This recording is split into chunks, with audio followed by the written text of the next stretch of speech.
देखो शिखरे आपणଙ୍କୁ स्वागत। आज ମୁଁ ଆପଣଙ୍କ ପାଇଁ ନେଇ ଆସିଛି ଦେଶ ବିଦେଶର 30ଟି ଗୁରୁତ୍ୱପୂର୍ଣ୍ଣ ଖବର। ଆପଣଙ୍କୁ ଅନୁରୋଧ ଭିଡ଼ିଓଟିକୁ ସମ୍ପୂର୍ଣ୍ଣ ଦେଖିବେ। ଭଲ ଲାଗିଲେ ଏହାକୁ ଲାଇକ୍ ଓ ସେୟାର ନିଶ୍ଚୟ କରିବେ। ନମ୍ବର 1 ରାଜ୍ୟ କ୍ୟାବିନେଟ୍ 4ଟି ପ୍ରସ୍ତାବକୁ ମୋହର। राज्य कैबिनेट बैठक में 4टी प्रस्ताव पर मोहर लगी। राज्य सरकार मुख्यमंत्री शहरी विकास योजना को मिला अनुमोदन। मुख्यमंत्री शहरी विकास योजना रे विकसित ओडिशा @2036 लक्ष्य सहित शहरी विकास पर एक समन्वित आभिमुख्य सहित शहरी भित्तिभूमि को सुदृढ़ करने और राजस्व अभिवृद्धि कराजिवो। एतद व्यतीत राज्य सरकार जैव प्रजुक्ति विज्ञान विकास योजना को मंजूरी देइछंती। छेड़ीगढ़ जलसेचन प्रकल्पर कंक्रीट डैम और स्पिलवे निर्माण पर 151 कोटी मंजूर होईछि। एही प्रकल्प माध्यम 6260 एकर जमी जलसेचन हो पारिबो। चंद्रशेखरपुर रे आवंटित जमी छाड़ पर 2,60,000 कोटी मंजूर होईछि। नंबर 2 50 बेसिस पॉइंट ह्रास पाइला आरबीआई रेपो हार।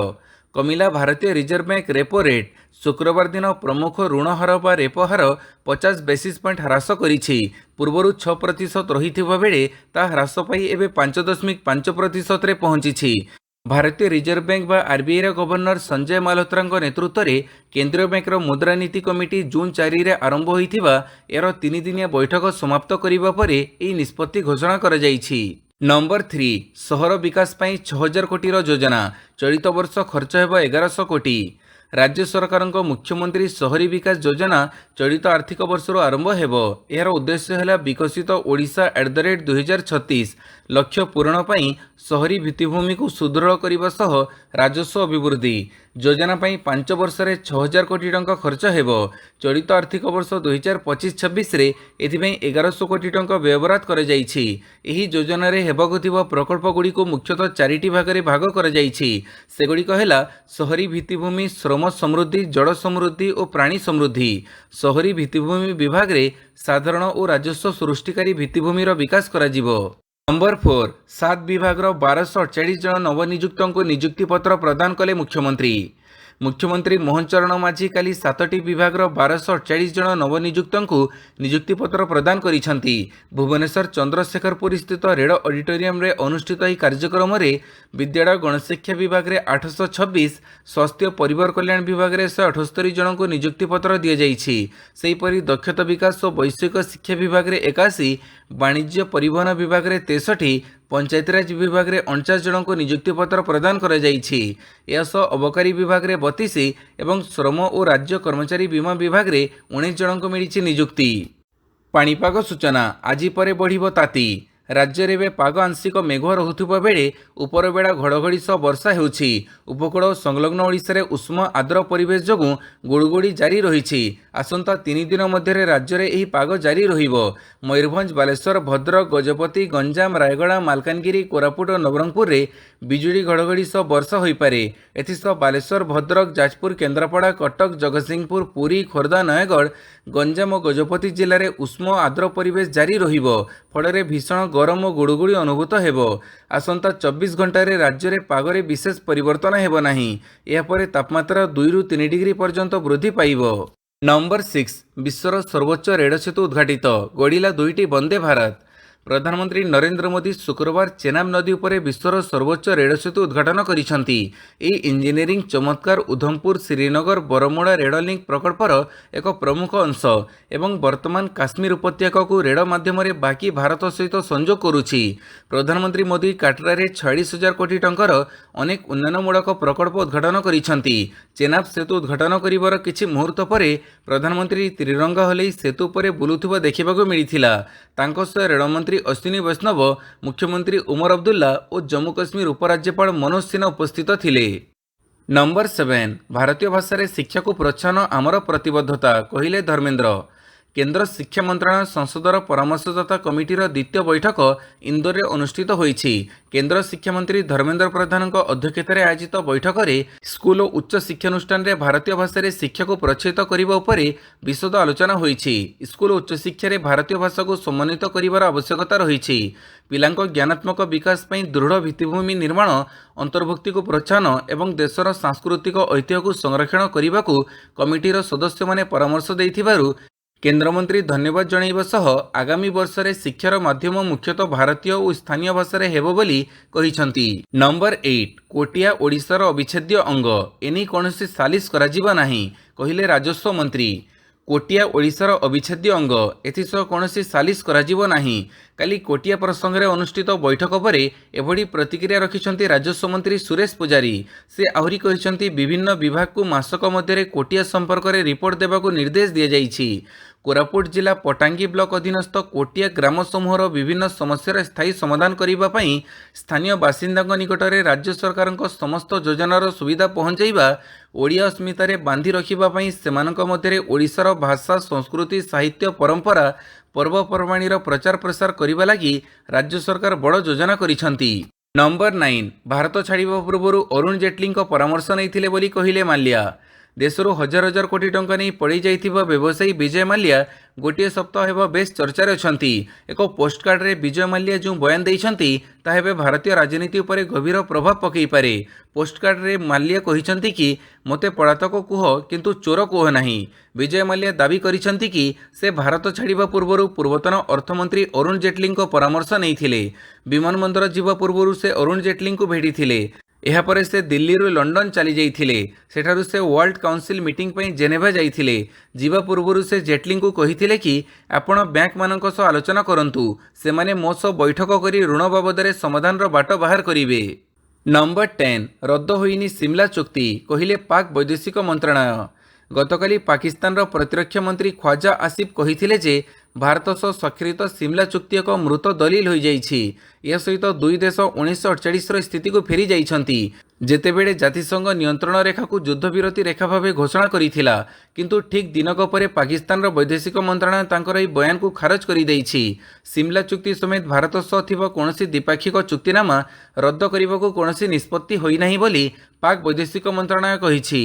नंबर 11 G7 सम्मेलनी रे भाग नेबे मोदी। कानाडा अनुष्ठित होउथुबा G7 सम्मेलनी रे जोगदेवे प्रधानमंत्री नरेंद्र मोदी। कानाडा प्रधानमंत्री मार्क कार्नी G7 शिखर सम्मेलनी पई भारत को निमंत्रण पठेइछंती। से प्रधानमंत्री मोदी को फोन करी द्विपाक्षिक संपर्क को मजबूत करने समेत अनेक प्रसंग रे आलोचना करिछंती। कानाडा सरकार चलित वर्ष जून 15 रु 17 रे आल्बर्टार कानानास्किस रिसोर्ट रे G7 शिखर सम्मेलनी आयोजन करने जाउछंती। नंबर 12 राम मंदिर रे खंजा जाइछि 50 कोटी टंकार सुना। अयोध्या राम मंदिर रे एजावत 45 किलोग्राम शुद्ध सुनार व्यवहार करा जाइथिबा नै मंदिर समितिर अध्यक्ष नृपेन्द्र मिश्र प्रतिक्रिया देई कहिसंती। नृपेन्द्र मिश्रଙ୍କ କହିବା अनुसार राम मंदिर रे एजावत खंजा जाइथिबा सुनार मूल्य 50 कोटी टंका पाखापाखि हेबो बोली अनुमान करा जाउछि। एथिरे कोनोसी प्रकार टैक्स शामिल नाही। एही सुना को मुख्यतः मंदिरर निम्न द्वार और सिंहासन को सजैबारे व्यवहार करा जाइछि। एबे भी मंदिर को सुनारे सजाजिबार काम जारी रहिछि। नंबर 13 परिवेशविद ललित महंत को प्रकृति बंधु पुरस्कार। परिवेशविद ललित महंत को जंगल सुरक्षा परिवेश सुरक्षा निमंते ओडिशा सरकार जंगल परिवेश और जलवायु परिवर्तन विभाग पक्षरु प्रकृति बंधु पुरस्कार प्रदान करा जाइछि। जिला स्तरीय विश्व परिवेश दिवस पालन अवसर में यह पुरस्कार श्री महंत को बारिपदा स्थित संकल्प कॉन्फ्रेंस हॉल रे आयोजित उत्सव में प्रदान करा जाइछि। नंबर 14 डाटा सेंटर हब हेबो ओडिशा। भुवनेश्वर कटक रे हेबो आईटी पार्क। राज्य को डाटा सेंटर एक हब रे परिणत करने लगी इलेक्ट्रोनिक्स और सूचना प्रजुक्ति विभाग एक बड़ योजना प्रस्तुत करिछि। 2036 सुधा डाटा सेंटर पर 10,000 कोटी टंकार पुंजीनिवेश हासिल करने को लक्ष्य रखा जाइछि। आईटी विभाग पक्षरु ओडिशार आईटी आईटीएस रोडमैप प्रस्तुति कर्मशाला रे एही तथ्य उपस्थापन करा जाइछि। कर्मशाला रे उपस्थापित तथ्यरु जणा पड़िछि जे राज्य रे 8टी टेक टावर विकास करा जिवो। भुवनेश्वर एवं कटक मध्य आईटी पार्क विकास पई आवश्यक मुताबक जमी अधिग्रहण करा जाउछि। सिंगापुर सहयोग रे पुरी रे केबल लैंडिंग स्टेशन तथा एक डाटा सेंटर प्रतिष्ठा पई टेंडर करा जाइछि। नंबर 15 पानी छाड़िबाकू भारत को 4 थर चिठी लिखिलाणी पाकिस्तान। भारत सिंधु जड़ चुक्तिनामा स्थगित रखिबा परे पाकिस्तान एक जटिल परिस्थिति रे फसी जाइछि। पूर्व भली स्थितावस्था फेरई आनिबा पई पाकिस्तान एपर्यंत भारत सरकार को 4टी चिठी पठाई सारिलाणी, जो से सिंधु जड़ चुक्तिनामा उपरे पुनर्विचार करने को अनुरोध करिछि। भारत पाकिस्तान रो आवेदन को प्रत्याख्यान करी कहिछि जे वाणिज्य एवं आतंकवाद एकाठी जाई परिबो नाही एवं रक्त एवं पानी एकाठी प्रवाहित होई परिबो नाही। नंबर 16 अस्त्रविरति प्रसंग में पुणी प्रधानमंत्री को घेरिले राहुल।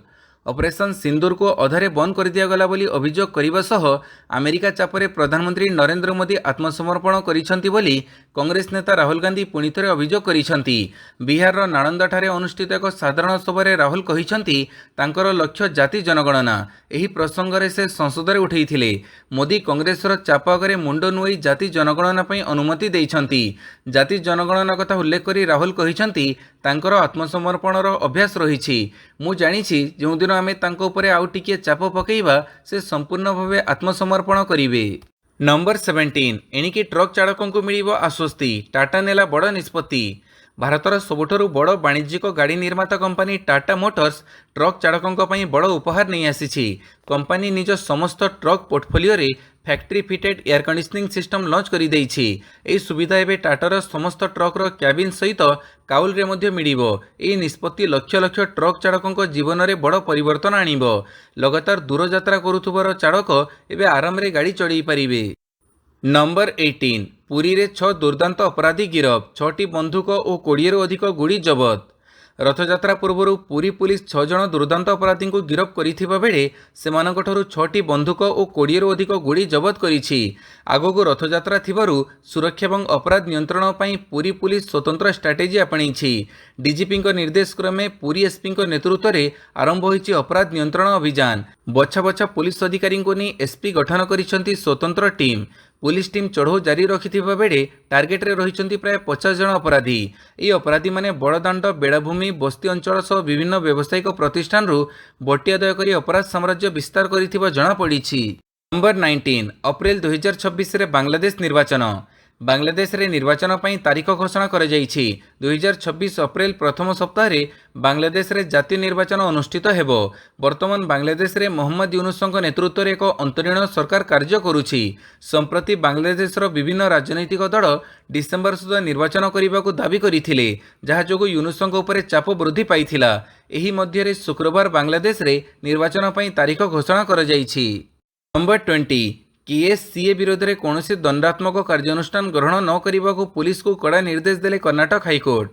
ବେଙ୍ଗଲୁରୁର ଚିନ୍ନାସ୍ୱାମୀ ଷ୍ଟାଡିୟମ ବାହାରେ ଆର୍ସିବିର ବିଜୟ ପରେଡ୍ ସମୟରେ ଦଳଚକଟା ମାମଲାରେ ଶୁକ୍ରବାର କର୍ଣ୍ଣାଟକ ହାଇକୋର୍ଟ ଏକ ବଡ଼ ନିଷ୍ପତ୍ତି ନେଇଛନ୍ତି। ଏହି ନିଷ୍ପତ୍ତିରେ ରାଜ୍ୟ କ୍ରିକେଟ ସଂଘର ଅଧିକାରୀଙ୍କ ବିରୋଧରେ ଦଣ୍ଡାତ୍ମକ କାର୍ଯ୍ୟାନୁଷ୍ଠାନ ଗ୍ରହଣ ନ କରିବାକୁ କୋର୍ଟ କହିଛନ୍ତି। ଗତ ଜୁନ୍ 4 ତାରିଖରେ ଆର୍ସିବିର ବିଜୟ ପରେଡ୍ ସମୟରେ ଏମ୍ ଚିନ୍ନାସ୍ୱାମୀ ଷ୍ଟାଡିୟମ ବାହାରେ ଦଳଚକଟା ମାମଲା ପଞ୍ଜୀକୃତ ହୋଇଥିଲା। ଏହି ଅଭିଯୋଗ ଆଧାରରେ ପୁଲିସ କାର୍ଯ୍ୟାନୁଷ୍ଠାନ ଗ୍ରହଣ କରି ଆର୍ସିବି ମାର୍କେଟିଂ ମୁଖ୍ୟ ନିଖିଲ ସୋସଲେଙ୍କ ସମେତ କିରଣ, ସୁମନ୍ତ ଓ ସୁନୀଲଙ୍କୁ ଗିରଫ କରିଛି। ନମ୍ବର 21 ମିଠି ନଦୀ ସଫେଇ ଦୁର୍ନୀତି ମାମଲାରେ ଡିନୋ ମାରିଆଙ୍କ ଘରେ ଇଡି ଚଢ଼ଉ। 65 କୋଟି ଟଙ୍କାର ମିଠି ନଦୀ ସଫେଇ ଦୁର୍ନୀତି ମାମଲାରେ ଶୁକ୍ରବାର ପ୍ରବର୍ତ୍ତନ ନିର୍ଦ୍ଦେଶାଳୟ ଶୁକ୍ରବାର ମୁମ୍ବାଇ ଏବଂ କେରଳର 15ରୁ ଅଧିକ ସ୍ଥାନରେ ଚଢ଼ଉ କରିଛି। ତଲାସ କରାଯାଇଥିବା ସ୍ଥାନ ମଧ୍ୟରେ ବଲିଉଡ୍ ଅଭିନେତା ଡିନୋ ମାରିଆ, ବିଏମ୍ସି ସହକାରୀ ଇଞ୍ଜିନିୟର ପ୍ରଶାନ୍ତ ରାମୁଗାଡେ ଏବଂ ଅନେକ ଠିକାଦାରଙ୍କ ବାସଭବନ ଅନ୍ତର୍ଭୁକ୍ତ। ନମ୍ବର 22 ମେଗା ପ୍ରକଳ୍ପକୁ କଣ୍ଟ୍ରାକ୍ଟର ୱେଲଫେୟାର ଆସୋସିଏସନର ବିରୋଧ। ବିଡିଏ ଟାଉନ୍ ପ୍ଲାନିଂ ସ୍କିମ୍ ଅନୁଯାୟୀ ସହରରେ 24 ଘଣ୍ଟିଆ ଜଳ ଯୋଗାଣ ଓ ଏସ୍ଟିପି ଅର୍ଥାତ୍ ସ୍ୱେରେଜ ଟ୍ରିଟମେଣ୍ଟ ପ୍ଲାଣ୍ଟ ନିର୍ମାଣ ପାଇଁ ୱାଟକୋ ପକ୍ଷରୁ ହୋଇଥିବା ଟେଣ୍ଡର ପ୍ରକ୍ରିୟାକୁ ବିରୋଧ କରିଛି all Odisha contractor welfare association. ଏନେଇ କାଲି ଉନ୍ନତି ଭବନ ସମ୍ମୁଖରେ ଆସୋସିଏସନ ପକ୍ଷରୁ ବିକ୍ଷୋଭ ପ୍ରଦର୍ଶନ କରାଯାଇଛି। ଆସୋସିଏସନ ପକ୍ଷରୁ କୁହାଯାଇଛି ଯେ 24 ଘଣ୍ଟିଆ ପିଇବା ପାଣି ସଂରକ୍ଷଣ ଓ ସ୍ୱେରେଜ ଟ୍ରିଟମେଣ୍ଟ ପ୍ଲାଣ୍ଟ ନିର୍ମାଣ ଲାଗି 1173.46 କୋଟି ଓ 256.48 କୋଟିର ଦୁଇଟି ମେଗା ପ୍ରକଳ୍ପ ପାଇଁ ଟେଣ୍ଡର ପ୍ରକାଶ ପାଇଛି। ମେଗା ପ୍ରକଳ୍ପ ଟେଣ୍ଡର କରି ରାଜ୍ୟ ବାହାର କମ୍ପାନୀକୁ ସୁଯୋଗ ଦେବାରୁ ସ୍ଥାନୀୟ ଠିକାଦାରଙ୍କୁ ଏଥିରୁ ବଞ୍ଚିତ କରାଯାଉଛି। ଓଡ଼ିଶାର ଠିକାଦାର ବଡ଼ ବଡ଼ କମ୍ପାନୀଙ୍କ ସହ ପ୍ରତିଦ୍ୱନ୍ଦ୍ୱିତା କରିପାରୁନାହାନ୍ତି। ନମ୍ବର 23 ନକଲି କସ୍ମେଟିକ୍ କାରବାର ଉପରେ ଏସ୍ଟିଏଫ୍ର ଚଢ଼ଉ। ଦିନକୁ ଦିନ ରାଜଧାନୀରେ ନକଲି ଜିନିଷ ବିକ୍ରି ବଢ଼ୁଥିବାରୁ ଏଥିରେ ରୋକ ଲଗାଇବା ପାଇଁ କ୍ରାଇମବ୍ରାଞ୍ଚ ଏସ୍ଟିଏଫ୍ ଟିମ୍ କଡ଼ା ଆଭିମୁଖ୍ୟ ଗ୍ରହଣ କରିଛି। କାଲି ଏସ୍ଟିଏଫ୍ର ଏକ ୟୁନିଟ୍ 1 ମାର୍କେଟରେ ଥିବା କିଛି କସ୍ମେଟିକ୍ ଦୋକାନ ଉପରେ ଚଢ଼ଉ କରି ସେଠାରୁ ସାମ୍ପୁଲ, କ୍ରିମ୍, ଲୋସନ୍, ବଡିୱାଶ, ସାବୁନ ଆଦିର ନମୁନା ସଂଗ୍ରହ କରିଛି। ଏହି ନମୁନାକୁ ଚେନ୍ନାଇ ସେଣ୍ଟ୍ରାଲ ଡ୍ରଗ୍ ଟେଷ୍ଟିଂ ଲାବୋରେଟୋରୀକୁ ପଠାଯାଇଛି। ଏସ୍ଟିଏଫ୍ର ଏଭଳି ଚଢ଼ଉ ପରେ ଏବେ ସବୁଠି ଛନକା ପଶିଛି। ନମ୍ବର 24 ମାଓବାଦୀଙ୍କ ଉଗ୍ର ରୂପ, ମାଲକାନଗିରିରେ କଲେ ଲଙ୍କାକାଣ୍ଡ, ଜଡ଼ିଗଲା ଟ୍ରକ୍। ଦିନକୁ ଦିନ ମାଲକାନଗିରିରେ ମାଓବାଦୀଙ୍କ ଆତଙ୍କ ବଢ଼ିବାରେ ଲାଗିଛି। ଶୀର୍ଷ ସ୍ତରର କ୍ୟାଡର ସୁଧାକରର ମୃତ୍ୟୁର ମାଓବାଦୀ ହିଂସ୍ର ରୂପ ଧାରଣ କରିଛନ୍ତି। ସେମାନେ ଗତକାଲି ରାତିରେ ନିଆଁ ଲଗାଇ ଟ୍ରକ୍ ଜାଡ଼ି ଦେଇଛନ୍ତି। ଲଗାତାର ନକ୍ସଲ ସଂଗଠନର ଶୀର୍ଷ ନେତାଙ୍କର ମୃତ୍ୟୁ ହେଉଥିବାରୁ ଏବେ ନକ୍ସଲମାନେ ଏଭଳି ହିଂସାତ୍ମକ ହୋଇପଡ଼ିଛନ୍ତି। ତେବେ ଗତକାଲି ରାତି ପ୍ରାୟ 9:30 ବେଳେ ବିଜାପୁର ଜିଲ୍ଲାର କରେମରକା ଏବଂ ଭେରଡମଗଡ଼ ମଧ୍ୟରେ ଯାଇଥିବା 63 ନମ୍ବର ଜାତୀୟ ରାଜପଥ ଉପରେ 5ରୁ 6 ଜଣ ନକ୍ସଲ ପହଞ୍ଚି ଏକ ଟ୍ରକ୍ ଅଟକାଇଥିଲେ। ଟ୍ରକ୍ ଡ୍ରାଇଭରଙ୍କୁ ସେଠାରୁ ଚାଲିଯିବାକୁ ଧମକ ଦେଇଥିଲେ ମାଓବାଦୀ। ପରେ ପେଟ୍ରୋଲ ଢାଳି ଟ୍ରକ୍କୁ ନିଆଁ ଲଗାଇ ପୋଡ଼ି ଦେଇଥିଲେ। ନମ୍ବର 25 ମୁଁ ନଥିଲେ ଟ୍ରମ୍ପ ନିର୍ବାଚନ ହାରିଯାଇଥାନ୍ତେ କହିଲେ ଏଲନ୍ ମସ୍କ। ଆମେରିକା ରାଷ୍ଟ୍ରପତି ଡୋନାଲ୍ଡ ଟ୍ରମ୍ପ ଏବଂ ଏଲନ୍ ମସ୍କଙ୍କ ମଧ୍ୟରେ ବଢ଼ୁଛି ବିବାଦ। ଏପରିକି ଦୁହେଁ ଖୋଲାଖୋଲି ପରସ୍ପର ବିରୋଧରେ ବୟାନବାଜି କରିବା ଆରମ୍ଭ କରିଦେଇଛନ୍ତି। ସେ ନଥିଲେ ଟ୍ରମ୍ପ ନିର୍ବାଚନ ହାରିଯାଇଥାନ୍ତେ ବୋଲି ଖୋଲାଖୋଲି ଭାବେ କହିଛନ୍ତି ଟେସ୍ଲା ମାଲିକ ଏଲନ୍ ମସ୍କ। ଇଭି ଗାଡ଼ି କ୍ଷେତ୍ରରେ ଆମେରିକା ସରକାର ଦେଉଥିବା ସବସିଡି ହ୍ରାସ କରିବାକୁ ନେଇ ଟ୍ରମ୍ପଙ୍କ ଘନିଷ୍ଠ ସହଯୋଗୀ ଏଲନ୍ ମସ୍କ ମୁହାଁମୁହିଁ ହୋଇଛନ୍ତି। ଏହାରି ଭିତରେ ଟେସ୍ଲା ସେୟାରରେ 17% ହ୍ରାସ ଘଟିଛି। ଏଲନ୍ ମସ୍କଙ୍କୁ $100 ବିଲିୟନ ଅର୍ଥାତ୍ 86 ଲକ୍ଷ କୋଟି ଟଙ୍କା ହରାଇବାକୁ ପଡ଼ିଛି। ନମ୍ବର 26 ପାଣ୍ଡ୍ରାରେ ହେବ ରାଜ୍ୟର ସର୍ବବୃହତ୍ ମାଛ ମାର୍କେଟ, ଖର୍ଚ୍ଚ ହେବ 59 କୋଟି। ଭୁବନେଶ୍ୱର ପାଣ୍ଡ୍ରା ଛକରେ ଜାତୀୟ ରାଜପଥ କଡ଼ରେ ହେବ ରାଜ୍ୟର ପ୍ରଥମ ସର୍ବବୃହତ୍ ହୋଲସେଲ୍ ମାଛ ମାର୍କେଟ। ଟର୍ଣ୍କି ଭିତରେ ନିର୍ମାଣ ହେଉଥିବା ଏହି ଅତ୍ୟାଧୁନିକ ମାଛ ମାର୍କେଟରେ ମାଛ ସଂରକ୍ଷଣ ପାଇଁ ବୃହତ୍ ଶୀତଳ ଭଣ୍ଡାର ରହିବ। ମାଛ ଭର୍ତ୍ତି ଟ୍ରକ୍ ସିଧାସଳଖ ଶୀତଳ ଭଣ୍ଡାର ଭିତରେ ପ୍ରବେଶ କରିବ ଏବଂ ମାଛ ଖାଲି କରିବା ପାଇଁ ଏକାଧିକ ଦ୍ୱାର ବି ରହିବ। ରାଜ୍ୟ ତଥା ରାଜ୍ୟ ବାହାରୁ ଆସୁଥିବା ମାଛ ଟ୍ରକ୍ ସୁବିଧାରେ ପାର୍କିଂ କରିବାର ବ୍ୟବସ୍ଥା ବି କରାଯିବ। ଶୀତତାପ ନିୟନ୍ତ୍ରିତ ବିଶ୍ରାମ ଗୃହ ସାଙ୍ଗକୁ ଅନ୍ୟାନ୍ୟ ବ୍ୟବସ୍ଥା ରହିବ। ଉଭୟ ହୋଲସେଲର ଓ ରିଟେଲର ମାଛ ବେପାରୀମାନେ ଏଠାରେ ବେପାର କରିବାର ଭିତ୍ତିଭୂମି ପ୍ରସ୍ତୁତ ହେବ। ଭୁବନେଶ୍ୱର ମହାନଗର ନିଗମ ପକ୍ଷରୁ ହେଉଥିବା ଏହି ପ୍ରକଳ୍ପ ବାବଦରେ ପ୍ରାୟ 59 କୋଟି ଟଙ୍କା ଖର୍ଚ୍ଚ କରାଯିବ। ନମ୍ବର 27 ଶିବସେନା ୟୁବିଟି ସହ ଏମଏନଏସ୍ ମେଣ୍ଟ ନେଇ ବଡ଼ ବୟାନ ଦେଲେ ଉଦ୍ଧବ ଠାକରେ। ଉଦ୍ଧବ ଠାକରେ ରାଜ ଠାକରେଙ୍କ ଦଳ ସହିତ ମେଣ୍ଟ ସମ୍ପର୍କରେ ଏକ ବଡ଼ ବୟାନ ଦେଇଛନ୍ତି। ଶିବସେନା ୟୁବିଟି ମୁଖ୍ୟ କାଲି କହିଛନ୍ତି ଯେ ମହାରାଷ୍ଟ୍ରର ହୃଦୟରେ ଯାହା ଅଛି ତାହା ଘଟିବ। ସେ କହିଛନ୍ତି ଯେ ଆମର ଓ ଶିବସୈନିକଙ୍କ ହୃଦୟରେ କୌଣସି ଦ୍ୱନ୍ଦ୍ୱ ନାହିଁ, ସେମାନଙ୍କ ମନରେ ମଧ୍ୟ କୌଣସି ଦ୍ୱନ୍ଦ୍ୱ ନାହିଁ। ଆମେ କୌଣସି ବାର୍ତ୍ତା ଦେବୁ ନାହିଁ, ଆମେ ସିଧାସଳଖ ଖବର ଦେବୁ। ଉଦ୍ଧବ ଠାକରେଙ୍କ ବୟାନ ପରେ ମହାରାଷ୍ଟ୍ରର ରାଜନୈତିକ ତାପମାତ୍ରା ପୁଣି ଥରେ ବୃଦ୍ଧି ପାଇଛି। ସମ୍ପ୍ରତି ଦୁଇ ଭାଇଙ୍କ ଏକାଠି ହେବା କଳ୍ପନା ଜଳ୍ପନା ରାଜନୈତିକ ଆଲୋଚନାର କେନ୍ଦ୍ରବିନ୍ଦୁ ଥିଲା, କିନ୍ତୁ ଏଥିରେ କୌଣସି ବିଶେଷ ବିକାଶ ଦେଖାଯାଉନଥିଲା। କିନ୍ତୁ ଏବେ ଉଦ୍ଧବ ଠାକରେ ଏକ ବୟାନ ଦେଇଛନ୍ତି, ଏହା ସୂଚାଉଛି ଯେ ଆଲୋଚନା ଏବେ ବି ଚାଲିଛି। ନମ୍ବର 28 ରଥଯାତ୍ରା ପରିଚାଳନା ପାଇଁ ମନ୍ତ୍ରୀସ୍ତରୀୟ କମିଟି ଗଠନ କଲେ ରାଜ୍ୟ ସରକାର। ରଥଯାତ୍ରାକୁ ଚଳିତ ବର୍ଷ ଶୃଙ୍ଖଳିତ ଭାବେ ପରିଚାଳନା କରିବା ପାଇଁ ରାଜ୍ୟ ସରକାର ମନ୍ତ୍ରୀସ୍ତରୀୟ କମିଟି ଗଠନ କରିଛନ୍ତି। ଉପମୁଖ୍ୟମନ୍ତ୍ରୀ ପ୍ରଭାତୀ ପରିଡ଼ାଙ୍କ ଅଧ୍ୟକ୍ଷତାରେ ଏହି କମିଟି ଗଠନ କରାଯାଇଛି। ଏନେଇ ରାଜ୍ୟ ସରକାରଙ୍କ ଆଇନ ବିଭାଗ ପକ୍ଷରୁ ବିଜ୍ଞପ୍ତି ଜାରି ହୋଇଛି। ଏହି କମିଟିରେ ଆଇନ, ସ୍ୱାସ୍ଥ୍ୟ, ଗୃହ ନିର୍ମାଣ ଓ ନଗର ଉନ୍ନୟନ, ପରିବହନ ମନ୍ତ୍ରୀ ସଦସ୍ୟ ରହିଛନ୍ତି। ସେହିପରି ଆଇନ ବିଭାଗ ପ୍ରମୁଖ ସଚିବଙ୍କୁ କମିଟିର ଆବାହକ ଦାୟିତ୍ୱ ଦିଆଯାଇଛି। 9 ଦିବସୀୟ ରଥଯାତ୍ରା ସମୟ ପାଖି ଆସୁଛି। ଆଉ ମାତ୍ର 20 ଦିନ ପରେ ରଥଯାତ୍ରାର ଆୟୋଜନ ହେବ। ଏଥିପାଇଁ ରାଜ୍ୟ ସରକାର ପୁରୀ ଜିଲ୍ଲା ପ୍ରଶାସନ ଓ ଶ୍ରୀମନ୍ଦିର ପ୍ରଶାସନ ରଥଯାତ୍ରା ସମ୍ପର୍କିତ କାର୍ଯ୍ୟକୁ ତ୍ୱରାନ୍ୱିତ କରିଛନ୍ତି। ନମ୍ବର 29 କ୍ରିକେଟର ସମସ୍ତ ଫର୍ମାଟରୁ ଅବସର ଘୋଷଣା କଲେ ପୀୟୁଷ ଚାୱଲା। ଭାରତୀୟ କ୍ରିକେଟର ପୀୟୁଷ ଚାୱଲା କ୍ରିକେଟର ସମସ୍ତ ଫର୍ମାଟରୁ ଅବସର ଘୋଷଣା କରିଛନ୍ତି। ସେ ଗତ ବର୍ଷ ମୁମ୍ବାଇ ଇଣ୍ଡିଆନ୍ସ ପାଇଁ ଖେଳିଥିଲେ। ଆଇପିଏଲ୍ ସିଜନ୍ ଶେଷ ହେବା ପରେ ସେ ତାଙ୍କର ଅବସର ଘୋଷଣା କରି ଏକ ପୋଷ୍ଟ ସେୟାର କରିଥିଲେ।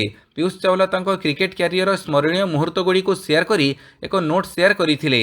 ଏହା ସହିତ ସେ କ୍ୟାପସନରେ ଲେଖିଛନ୍ତି, ଏହି ଅଧ୍ୟାୟର ଶେଷ, ଖେଳର ସମସ୍ତ ଫର୍ମାଟରୁ ଅବସର।